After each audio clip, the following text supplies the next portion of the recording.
வணக்கம் நண்பர்களே, உங்கள் சில்லவுட் ராசா சேனலுக்கு அன்புடன் வரவேற்கிறேன். இன்று நாம் பார்க்க போகும் விஷயம் மிகவும் சாதாரணமாக தோன்றினாலும் அதில் மறைந்திருக்கும் சக்தி அளவிட முடியாத ஒன்றாகும். நீங்கள் பல வீடுகளில் பார்த்திருப்பீர்கள். வீட்டு வாசலில் ஒரு மஞ்சள் துணி கட்டி அதில் ஒரு முடிச்சும் போட்டிருப்பார்கள். சில நேரங்களில் அந்த மஞ்சள் துணிக்குள் ஒரு எலுமிச்சை பழம் மற்றும் சிறிது காணிக்கை காசும் இருக்கும்.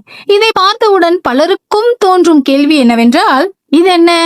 ஏன் வீட்டின் வாசலில் இப்படி கட்டியிருக்கிறார்கள்? அது சாதாரண ஒரு கட்டு அல்ல. அது குலதெய்வம் தங்கும் எல்லை என்று பல பழமையான மரபுகள் கூறுகின்றன. இந்த வீடியோல நீங்க மஞ்சள் துணி கட்டி வச்சிருக்கிறத பாக்குறீங்கல்ல, அது பல வீடுகள்ல குலதெய்வம் இருக்கும் எல்லைன்னு நம்புற ஒரு விஷயமாகும். குலதெய்வம் ஏன் வாசலில் இருக்கிறது? நம் வீட்டு வாசல் என்பது ஒரு சாதாரண கதவு மட்டும் இல்லைங்க, அது ஒரு எல்லை. வீட்டுக்குள்ள நல்ல சக்தி வரணுமா, கெட்ட சக்தி எல்லாம் உள்ள வரக்கூடாதா, இந்த மாதிரி முடிவெல்லாம் எடுக்கக்கூடிய இடம்தான் வீட்டு வாசல். வீட்டுக்குள் வரும் சக்திகளுக்கும் வெளியில் இருக்கும் சக்திகளுக்கும் அந்த வாசல் தான் எல்லை. அந்த எல்லையை காக்கும் தெய்வமாகத்தான் குலதெய்வம் நிற்கிறது என்று நம் முன்னோர்கள் நம்பியுள்ளனர்.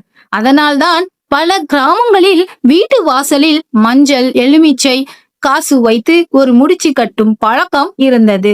வீட்டில் பொதுவாக பிரச்சனைகள் இருக்கும், அல்லது சில நேரங்களில் வீட்டில் காரணமே தெரியாமல் பல பிரச்சனைகள் நடக்கும்.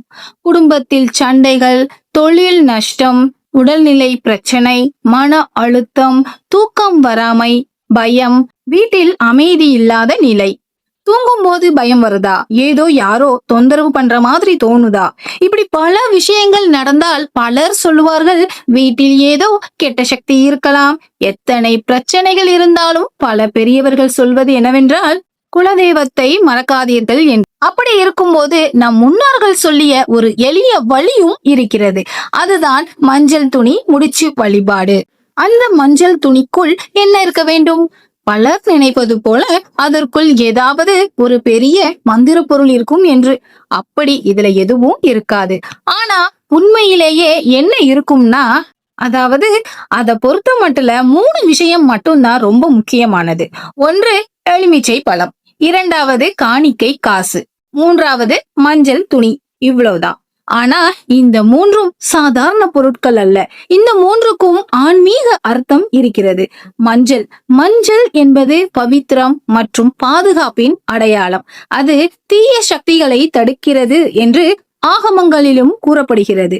எலுமிச்சை பழம் நெகட்டிவ் சக்திகளை, அதாவது கெட்ட சக்தியை உறிஞ்சும் சக்தி கொண்டது என்று பல தந்திர மரபுகள் கூறுகின்றன. அடுத்தது காசு என்பது நாம் தெய்வத்திற்கு செலுத்தும் காணிக்கையாகும். அது நம் பணிவையும் நம்பிக்கையையும் குறிக்கிறது. இதை எப்படி செய்ய வேண்டும்? இந்த முறையை செய்யும் போது ஒரு சிறிய குடும்ப பூஜை போல செய்ய வேண்டும். முதலில் ஒரு மஞ்சள் துணியை எடுத்துக்கொள்ள வேண்டும். அதன் மேல் சிறிது மஞ்சள் தூளை தடவ வேண்டும். பிறகு ஒரு எலுமிச்சை பழம் மற்றும் 2 காசுகளையும் வைக்க வேண்டும். குடும்பம் முழுவதும் சேர்ந்து இந்த பூஜையை செய்ய வேண்டும். இந்த வழிபாட்டை ஒரு குடும்பம் முழுவதும் சேர்ந்து செய்வதுதான் நல்லது. முதலில் வீட்டில் இருக்கும் ஒரு குழந்தைக்கு அந்த காசுகளை கொடுத்து அந்த குழந்தை வாயால உங்கள் குலதெய்வத்தின் பெயரை சத்தமாக சொல்ல வேண்டும். உதாரணமாக, முத்தையா, பெரிய கருப்பசாமி, சின்ன கருப்பசாமி, சங்கிலி கருப்பர், செங்கிலி கருப்பர், கருப்பண்ணசாமி, முனீஸ்வரர், முனியாண்டி, சுடலை மாடன், ஐயனார், அக்னி வீரபத்திரர், பேச்சையம்மன், ரக்காயி அம்மன், நாகம்மா, சந்தனமாரி அம்மன், அங்காளம்மன், பத்திரகாளி அம்மன், எல்லையம்மன், பெரியாண்டவர், காலபைரவர், கோட்டையம்மன், முண்டகன்னியம்மன், மாசாணி அம்மன். இப்படி உங்கள் குடும்பத்தில் வணங்கப்படும் எத்தனை தெய்வங்கள் இருக்கிறதோ அத்தனை பெயர்களையும் சொல்லலாம். அந்த பெயரை சொன்ன உடனே வீட்டில் இருக்கிற பாதி கெட்ட சக்தி அதுக்கே பயந்து வெளியே போயிடும்னு பலர் நம்புறாங்க. பிறகு என்ன செய்ய வேண்டும்? அந்த காசையும் எலுமிச்சையையும் மஞ்சள் துணிக்குள் வைத்து நன்றாக ஒரு முடிச்சு போட வேண்டும். பிறகு அந்த முடிச்சை முதலில் பூஜை அறையில் வைத்து தீபாராதனை காட்ட வேண்டும். அந்த தீபாராதனை காட்டும் தருணத்தில்தான் அந்த முடிச்சு உருவேற்றம் பெற்று குலதெய்வத்தின் அருள் அதில் நிலை பெறும் என்று நம்பப்படுகிறது.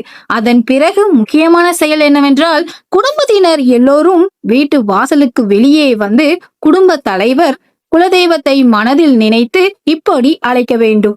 எங்கள் குலதெய்வமே, எங்கள் வீட்டை காப்பாற்ற வேண்டும். எங்களுக்கு தெரியாமல் வரும் கஷ்டங்களை நீங்களே தடுத்து நிறுத்த வேண்டும். இந்த மஞ்சள் முடிச்சில் நீங்கள் தங்கி எங்கள் வீட்டை என்றென்றும் காக்க வேண்டும் என்று. பிறகு அதை எங்க கட்ட வேண்டும்? வீட்டின் வாசலில் வெளியில் இருந்து பார்த்தால் வலது பக்கம், வீட்டிற்குள் இருந்து பார்த்தால் இடது பக்கம். அந்த சரியான இடத்தில்தான் அந்த மஞ்சள் முடிச்சை வீட்டின் குடும்ப தலைவர் மனதார தனது குலதெய்வத்தை நினைத்து வாசலில் இந்த மஞ்சள் முடிச்சை கட்ட வேண்டும். மஞ்சள் முடிச்சை வீட்டு வாசலில் கட்டிய பிறகு தினமும் என்ன செய்ய வேண்டும்? வீட்டில் பூஜை செய்யும் போது வாசலில் இருக்கும் அந்த முடிச்சுக்கும் ஒரு தீபாதாரணை காட்ட வேண்டும். இது ஒரு பெரிய யாகம் அல்ல, ஒரு சிறிய நம்பிக்கை மட்டுமே. எவ்வளவு நாளில் பலன் தெரியும்?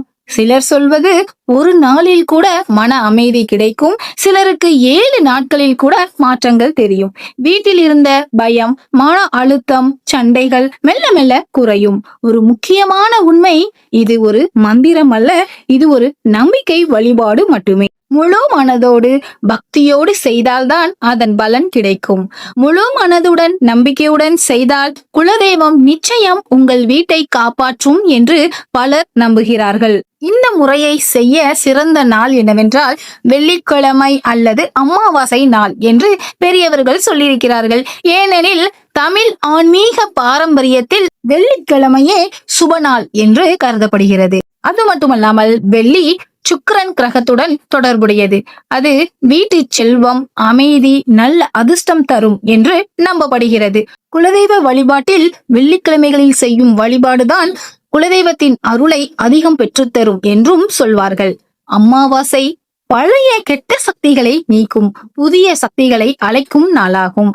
அந்த நாளில் மனம் அமைதியாகவும் சுத்தமாகவும் இருக்கும். அதனால்தான் அமாவாசை தினத்தன்றும் குலதெய்வம் வீட்டிற்கு வரவும் நலம் அளிக்கவும் உகந்த நாளாகிறது. இந்த 2 நாட்களில் ஏதாவது ஒரு நாளில் காலையில் வீட்டை சுத்தமாக வைத்துக் கொண்டு மனதில் பக்தியுடன் இந்த மஞ்சள் முடிச்சை வாசலில் கட்டலாம். இந்த முறையை செய்யும் போது சில விஷயங்களை கவனிக்க வேண்டும். அதாவது மஞ்சள் துணி புதியதாகவும் சுத்தமாகவும் இருக்க வேண்டும். அதை கட்டும் போது மனதில் நல்ல எண்ணங்களும் குலதெய்வத்தின் மீது முழு நம்பிக்கையும் இருக்க வேண்டும். கோபம் அல்லது மன அழுத்தம் இல்லாமல் அமைதியாக இந்த முறையை செய்வது நல்லது. இவ்வாறு பக்தியுடன் செய்தால் குலதெய்வம் திருப்தி அடைந்து குடும்பத்திற்கு நல்ல அதிர்ஷ்டமும் ஆசீர்வாதமும் வழங்கும் என்று நம்பப்படுகிறது. இறுதியாக நண்பர்களே, பல வீடுகளில் இப்படி சில பழமையான வழக்கங்கள் இன்றும் இருக்கின்றன. நம் முன்னோர்கள் விட்டு சென்ற பல ஆன்மீக மரபுகள் நமக்கு தெரியாமல் மறைந்து போய்கொண்டிருக்கின்றன. அவற்றின் உண்மையான அர்த்தத்தை நாம் புரிந்து கொண்டால் வாழ்க்கையில் பல நல்ல மாற்றங்கள் நடக்க தொடங்கும். நம் முன்னோர்கள் ஒரு விஷயத்தை எப்போதும் சொல்லி வைத்திருக்கிறார்கள். அது என்னவென்றால், குலதெய்வத்தை எப்போதும் மறக்காதீர்கள் என்று. குலதெய்வத்தை நினைத்து அதை மனதார வணங்கி வாழ்ந்தால் வாழ்க்கையில் பாதுகாப்பும் அமைதியும் அதிர்ஷ்டமும் நிச்சயம் கிடைக்கும் என்று நம்பப்படுகிறது. உங்கள் வீட்டில் இருக்கும் குலதெய்வத்தின் பெயரை கமெண்டில் எழுதுங்கள். அனைவரும் சேர்ந்து நம் குலதெய்வங்களின் பெயரை நினைவுபடுத்திக் கொள்ளலாம். இன்றைய இந்த வீடியோவில ஒரு மஞ்சள் துணியில் எலுமிச்சை பழமும் காணிக்கை காசும் வைத்து முடிச்சு கட்டி குலதெய்வத்தை எப்படி வீட்டு வாசலில் அழைக்கலாம், அதை எப்படி வீட்டை காக்க வைக்கலாம் என்பதை பற்றி தான் பார்த்தோம். இந்த முறையை நம்பிக்கையோடும் பக்தியோடும் செய்தால் குலதெய்வத்தின் அருள் நிச்சயம் கிடைக்கும் என்று நம் முன்னோர்கள் சொல்லி வைத்திருக்கிறார்கள். அந்த நம்பிக்கையோடு நாம் அனைவரும் குலதெய்வத்தை நினைத்து வாழ்ந்து அதன் அருளை பெற வேண்டும் என்று வேண்டிக் கொள்கிறேன். நன்றி, வணக்கம் நண்பர்களே.